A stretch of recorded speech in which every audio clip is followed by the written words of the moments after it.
बिस्मिल्लाहिर्रहमानिर्रहीम अल्हम्दुलिल्लाहि रब्बिल आलमीन वस्सलातु वस्सलामु अला सय्यिदिल अंबिया वल मुरसलीन अल्लाहुम्मा सल्ली अला सय्यिदिना व मौलाना मुहम्मद व मलजाना व मावाना व अला आलिहि व सहाबिहि अजमाइन। अजीज़ा ने ग्रामी, अल्लाह दी ज़ात उम्मीद रखना तमाम दोस्त अहबाब बिल्कुल सही सलामत होंगे। अल्लाह खालिक़ कायनात सब दे उते अपना करम फरमाए और सब नू मक्कातुल मुकरमा और मदीनातुल मुनव्वरा दी बाअदब हाज़री नसीब फरमाए। इस वीडियो नू मुकम्मल देखना है, आखिर तक देखना है, चैनल नू सबसक्राइब भी करना है, लाइक भी करना है, सदके जारिया समझ के इस नू शेयर भी करना है। मेरे प्यारे भाईओ, नई वीडियो नाल तुहाडी बारगाह दे अंदर हाज़र होया वां। मेरे प्यारे भाईओ, अज मैं तुहाडे सामने इंशाअल्लाह मुसाफिर दे हवाले नाल कि मुसाफिर बंदा कौन है और कितनी मुद्दत यानी कि वो तय करेगा तो मुसाफिर होवेगा। इंशाअल्लाह मैं तुहाडे सामने बिल्कुल हर चीज़ नू वाज़िया करके रख देंगा इंशाअल्लाह। मेरे प्यारे भाईओ, इस वीडियो तो तुहानू बहुत ज़्यादा नफ़ा होवेगा। तवज्जो करियो जे मेरे प्यारे भाईओ। फरमाया कि मुसाफिर किसे कहते हैं।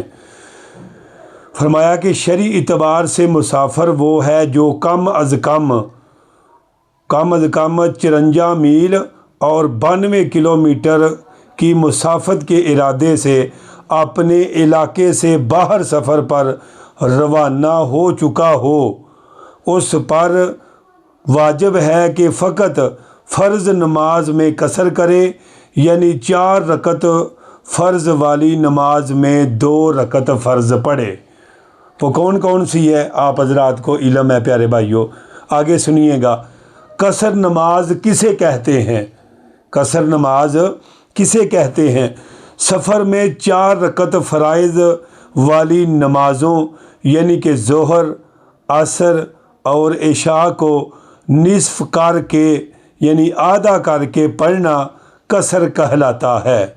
कसर कहलाता है।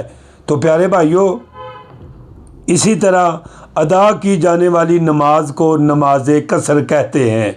नमाज कसर कहते हैं। कुरान हकीम में इरशाद होता है, मैं आपकी बारगाह में तर्जमा रखता हूँ, और जब तुम ज़मीन में सफ़र करो तो तुम पर कोई गुनाह नहीं कि तुम नमाज में कसर करो, यानी 4 रकत फ़र्ज़ की जगह 2 पढ़ो।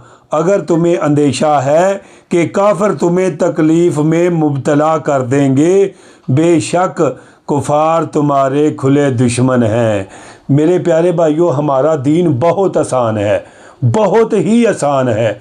अल्लाह पाक ने नबी पाक सल्लल्लाहु अलैहि वसल्लम की उम्मत से बड़ा प्यार किया, बड़ी मोहब्बत की है प्यारे भाइयों। हम गफलत में पड़ने वाले लोग हैं प्यारे भाइयों, हम तवज्जो नहीं करते। तवज्जो कीजिएगा। मुसाफिर अगर ज़ोहर, असर और इशा की नमाज में कसर ना करे और पूरी रकात पढ़े तो वो गुनाहगार होगा, वो बंदा गुनाहगार होगा, क्योंकि आधी नमाज यानी कि 4 रकत वाली नमाज को 2 रकत में पढ़ना ये इंसान पर वाजिब था। ठीक है जी, वाजिब है। ये ऐसे ही है जैसे कोई ज़ोहर की 6 रकत फ़र्ज़ पढ़े तो बजाय सवाब के इसे गुनाह होगा, हैं जी। लेकिन अगर मुसाफिर ला इल्मी में कसर करना भूल गया और उसने 2 की बजाय 4 रकत पढ़ ली और नमाज ख़त्म होने से पहले याद आया, दूसरी रकत के आखिरी कादा में अत्तहियात पढ़ने की मकदार बैठ गया और सजदा सव कर लिया, तो उसकी 2 रकत फ़र्ज़ हो जाएंगी और 2 नफल, और अगर दूसरी रकत में ना बैठा तो 4 रकत नफल होगी। लिहाजा फ़र्ज़ नमाज दोबारा पढ़ेगा। फ़र्ज़ नमाज को इंसान दोबारा पढ़ेगा। आगे सुनिएगा, कसर नमाज अदा करने का तरीका क्या है। सुबहान अल्लाह। नमाज कसर करने का तरीका हज़रत इब्ने उमर रज़ी अल्लाह तआला अन्हु से मरवी है कि उन्होंने हजूर नबी करीम सल्लल्लाहु अलैहि वसल्लम के साथ हिजर और सफ़र में नमाज कसर पढ़ी। मैंने आपके साथ हिजर में ज़ोहर 4 رکعت پڑھی، اس کے بعد 2 رکعت سنت، اور سفر میں حضور نبی کریم صلی اللہ علیہ وآلہ وسلم کے ساتھ ظہر کی 2 رکعت پڑھی اور اس کے بعد 2 رکعت سنت ادا کی، اور سفر میں عصر کی نماز 2 رکعت ادا کی اور اس کے بعد آپ نے کچھ نہ پڑھا۔ مغرب کی نماز سفر اور حضر میں 3 رکعت ادا کی، اور آپ سفر و حضر میں مغرب کے فرائض 3 سے کم ادا نہیں فرماتے تھے، اور یہ دن کے وتر ہیں۔ اس کے بعد 2 رکعت ادا فرماتے، وتر اور سنتوں میں قصر نہیں، وتر اور سنتوں میں قصر نہیں۔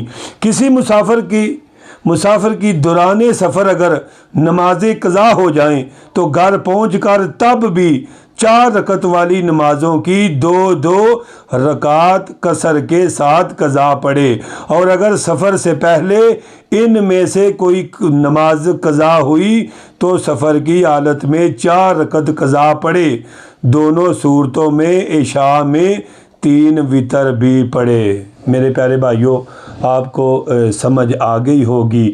تو پیارے بھائیوں، یہ قرآن پاک کی حدیں ہیں، یہ مصطفیٰ کریم صلی اللہ علیہ وآلہ وسلم کی احادیثوں سے یہ بات ثابت ہے۔ آپ کی طرز تکلم سے، آپ کے سفر و حضر سے، آپ کے سفر کرنے سے یہ تمام چیزیں بالکل احادیثوں میں واضح ہیں۔ پیارے بھائیوں، اگر کوئی بندہ ان چیزوں پر عمل کرے گا تو اس کو میرے پیارے بھائیوں نماز کا مکمل ثواب ہوگا۔ اگر کسی آدمی نے دیکھو نا سفر کیا ہے اور وہ سفر میں ہے، اس نے نمازیں یعنی کہ قصر پڑھنی ہے، تو پیارے بھائیوں وہ نماز قصر پڑھ لی ہے اس نے، لیکن اس کی سنتیں رہ گئی ہیں۔ تو علماء اکرام نے بڑی پیاری بات کی ہے، انہوں نے کہا کہ اگر آپ کے قافلے کا جانے کا ڈر نہیں، یا آپ کی یعنی کہ کوئی اور مسئلہ ہے پیارے بھائیوں، تو یعنی کہ آپ نے کہیں جانا نہیں یا گاڑی آپ کی یعنی کہ نکل جائے گی، تو علماء اکرام لکھتے ہیں کہ اگر ڈر نہیں تو آپ سنتیں بھی ادا کر لیں، سنتیں بھی ادا کر لیں۔ اگر آپ کو یہ ڈر ہے کہ آپ سنتیں چھوڑ دیں، آپ گناہ گار نہیں ہوں گے۔ تو پیارے بھائیوں، یہ ہمارا دین اسلام ہے، یہ محمد مصطفیٰ کی شریعت ہے۔ آج لوگ کہتے ہیں کہ دین بھی ہماری طبیعت سے علماء کو بیان کرنا چاہیے، جبکہ ان کو علم نہیں کہ ان کی طبیعت سے نہیں، محمد مصطفیٰ صلی اللہ علیہ وآلہ وسلم کی شریعت سے دین بیان ہوگا، ان کی طبیعت سے نہیں، محمد مصطفیٰ صلی اللہ علیہ وآلہ وسلم کی شریعت سے بیان ہوگا۔ تو پیارے بھائیوں، یہ تھے نماز قصر کا جو میں نے طریقہ آپ کی بارگاہ میں رکھا ہے اور بتایا ہے کہ نماز قصر کسے کہتے ہیں اور مسافر کسے کہتے ہیں۔ انشاءاللہ ہمیں دیں اجازت، جلد ہی ملتے ہیں آپ کے ساتھ نئی ویڈیو کے ساتھ۔ ہمیں رکھیے گا اپنے دعاؤں میں یاد، ہم آپ کے لیے ضرور دعا فرمائیں گے۔ السلام علیکم ورحمۃ اللہ وبرکاتہ۔